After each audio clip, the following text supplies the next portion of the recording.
Right, Jack, formality is nearly over. You've had a look at him already, and Josh is looking fairly relaxed. He's quite smiley. He's not always in that kind of form on fight week. You're always pretty much the same. Is that the way you see it? Just any other business? Yeah, business as usual. It's fight week. Tensions are obviously high, but feeling relaxed and excited now for Saturday.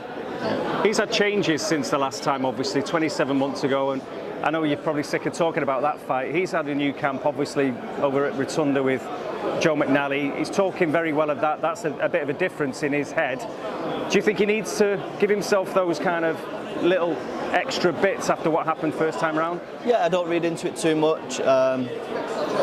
He's had a change of camp. He's had one fight with him and he's lost, but again, I've been selfishly focusing on myself.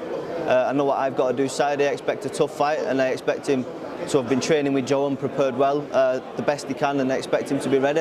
Yeah. Yourself, obviously, you've had those two fights since then. Dara Foley, Jorge Linares. You've been in the gym all the time as well. I mean, again, all fighters want to improve. Why do you think you've improved since the first fight? I know I've improved. The numbers I'm hitting in the gym, and I feel like more mature as a fighter.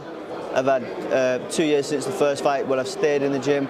I've took myself out of my comfort zone, been away sparring and training, and got a new young bunch of fighters in the gym now that I keep pushing me every day. So, and I've watched the last fight back, and I've been drilling stuff, practicing stuff every day, stuff that I can do better for the second fight. There can be no surprises this time around. He reckons, obviously, he took you lightly and everything else. You knew what he was all about. Is there any way that you're thinking you approach this differently anyway, or is it all about you focus on your strengths? I've got to focus on me.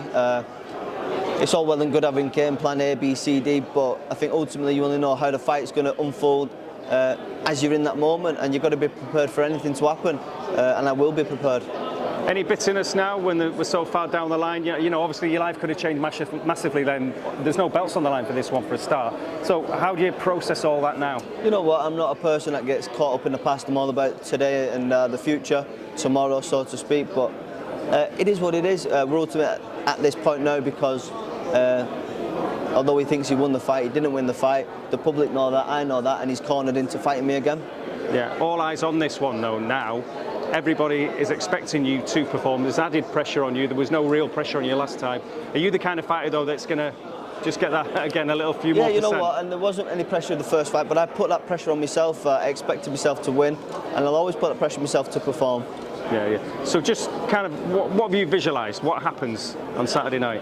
I go in there and I beat Josh on Saturday night. I believe I can hurt him. I hurt him in the first fight. I feel better as a fighter. I feel stronger, more relaxed, more intelligent.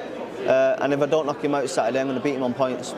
But would that be your favourite, to obviously don't go inside the distance? Obviously, with everything that happened last time, you probably... It obviously goes without saying, I think you ask any fighter that, of course I want to knock him out Saturday. Yeah, well, all the best. Thank you very much.